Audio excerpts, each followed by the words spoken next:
सुबह का टाइम है, सूरज निकलने के बाद जो एक नमाज पढ़ी जाती है जिसको चाश्त की नमाज कहा जाता है, अम्मा आयशा रज़ी अल्लाह ताला अन्हा चाश्त की नमाज पढ़ रही हैं और चाश्त की नमाज में सूरह तूर की तिलावत कर रही हैं। मेरी प्यारी माँ बहनों, जरा आज आप अपना जायजा ले लें, आज कितनी औरतें जिनको सूरह तूर याद भी ना होगी। हमारे यहाँ औरतों का मामला बड़ा गड़बड़ है, दीन की तालीम ना के बराबर है। या तो मदरसे में पढ़ेगी या बिल्कुल नहीं पढ़ेगी। जो लड़कियां मदरसे में पढ़ती हैं उनको तो जानकारी है दीन की, जो मदरसे में नहीं जाती उनको बिल्कुल जानकारी नहीं है। हजरत आयशा चाश्त की नमाज पढ़ रही हैं, सूरह तूर की तिलावत कर रही हैं और सूरह तूर की तिलावत करते हुए हजरत आयशा इस आयत पर पहुंचती हैं, जब जन्नती जन्नत में जाएंगे तो जन्नती अल्लाह का शुक्र अदा करेंगे और कहेंगे फमन्नल्लाहु अलैना व वक़ाना अज़ाबस्समूम।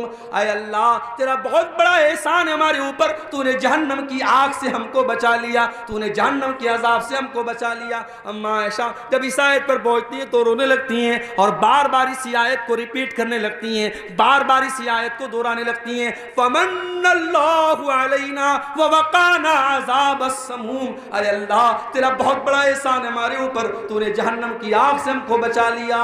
हजरत आयशा के एक भांजे थे, उनका नाम उर्वा था। वो अपनी खाला से मिलने आए, देखा खाला नमाज पढ़ रही हैं और बार बार इसी आयत को दोहरा रही हैं। उन्होंने सोचा मैं चला जाता हूँ, बाद में आ जाऊँगा। कहते मैं मार्केट में गया, मैंने सौदा खरीदा, मैंने सामान खरीदा। 1-2 घंटे के बाद अपना सामान खरीदने के बाद, अपना काम करने के बाद जब मैं दोबारा अपनी खाला के घर गया, मैंने देखा वही हालत है। खाला नमाज में खड़ी हैं, आंखों से आंसू बह रहे हैं और खाला बार बार इसी आयत को दोहरा रही हैं, फमन्नल्लाहु अलैना व वक़ाना अज़ाबस्समूम। जन्नती कहेंगे अय अल्लाह, तेरा बहुत बड़ा एहसान हमारे ऊपर है, तूने जहन्नम की आग से हमको बचा लिया।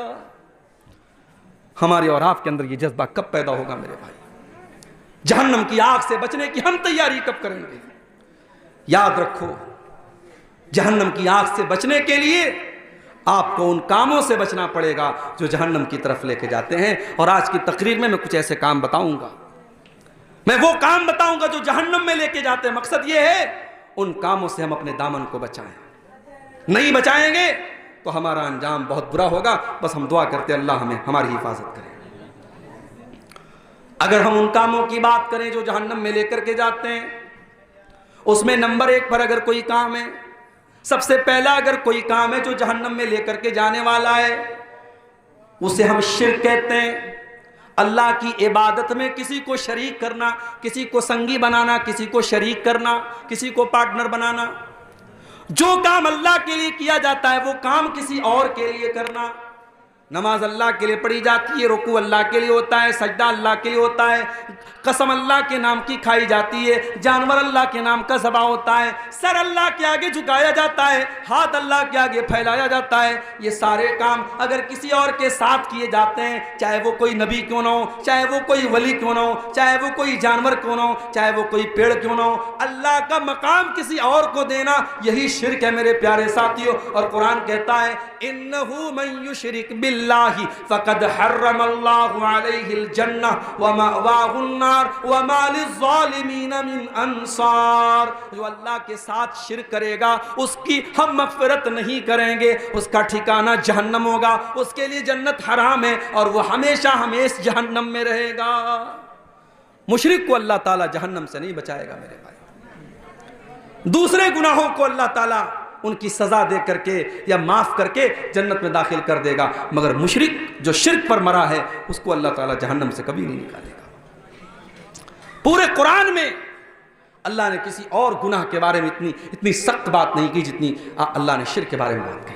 इन्नल्लाह ला यग़फ़िरु अन युशरका बिही व यग़फ़िरु मा दून ज़ालिका लिमन यशा। अल्लाह ताला शिर्क को माफ नहीं करेगा। माफ करना तो बड़ी दूर की बात है, अगर कोई मुशरिक है, अगर कोई शिर्क की हालत में मर गया है, उस मुशरिक के लिए हम मग़फ़िरत की दुआ भी नहीं कर सकते। हमारा अपना बाप ही क्यों ना हो, हमारा अपना बेटा ही क्यों ना हो, अल्लाह ने फरमाया मा काना लिन्नबी अन यस्तग़फ़िरू लिल मुशरिकी मा काना लिन्नबी वल्लज़ीना आमनू अन यस्तगफिरू लिल मुशरिकीन वलौ कानू उली कुर्बा। ऐ ईमान वालो और ऐ मेरे नबी, कान खोल करके सुन लो, किसी मुशरिक के लिए तुम मगफरत की दुआ भी नहीं कर सकते, तुम्हारा कोई अपना रिश्तेदार ही क्यों ना हो। तो ये पहला गुनाह है शिर्क, जो हमें जहन्नम की आग की तरफ लेके जाएगा। और आज बड़े अफसोस के साथ कहना पड़ता है, हमारे कितने मुसलमान भाई हैं जिनको पट्टी पढ़ा दी गई, सारी जिंदगी वो शिर्क कर रहे हैं और नाम मुसलमान वाला है, टोपी मुसलमान वाली है, गोश्त बराबर खा रहे हैं और समझ रहे साहब हम बहुत पक्के मुसलमान हैं, जबकि वो कदम कदम पे शिर्क कर रहे हैं।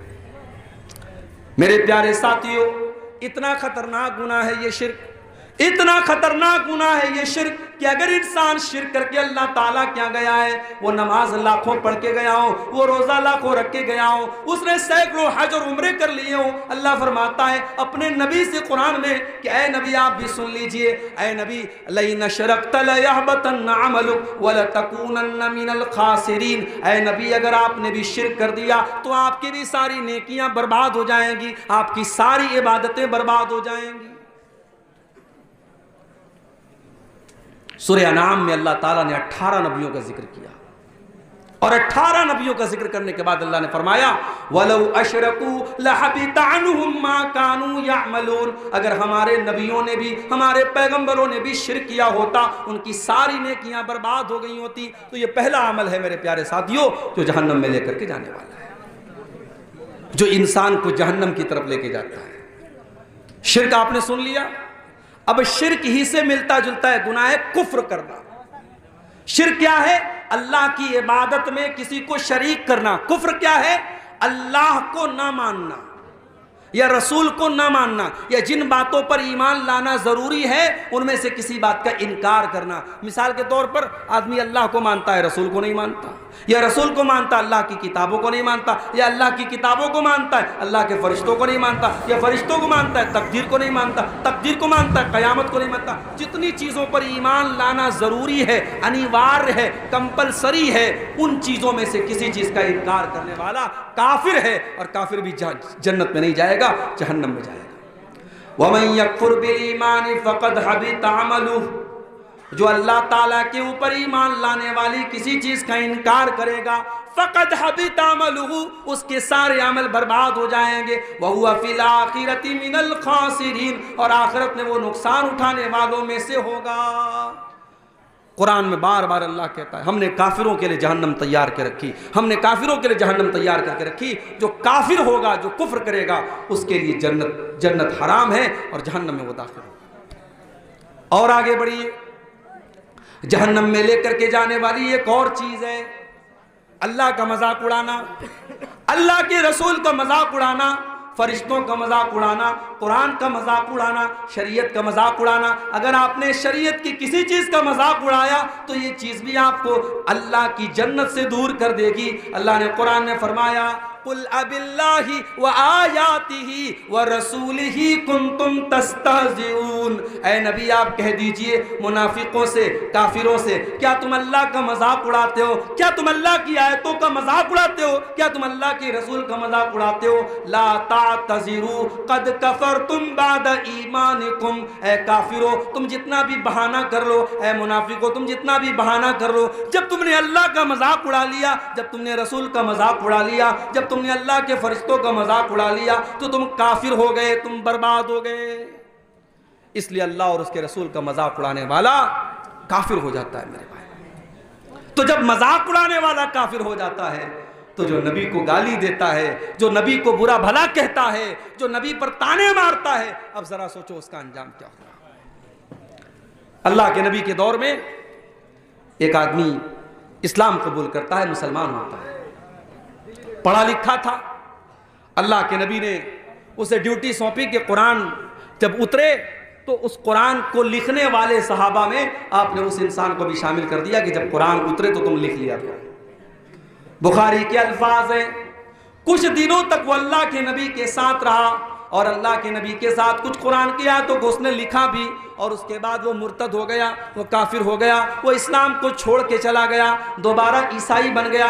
जब वो ईसाई बन गया, उसने जाकर के लोगों में ये प्रोपेगेंडा शुरू कर दिया, ये फैलाना शुरू कर दिया, अरे मोहम्मद को तो कुछ नहीं आता, जो मैंने लिख कर के दिया है बस उतना ही आता है, उससे ज़्यादा तो मोहम्मद को कुछ भी नहीं आता है। अल्लाह के नबी पर झूठी तोहमत लगा रहा है, झूठा बोहतान लगा रहा है, इल्ज़ाम लगा रहा है। अल्लाह के नबी खामोश रहे, कोई जवाब नहीं।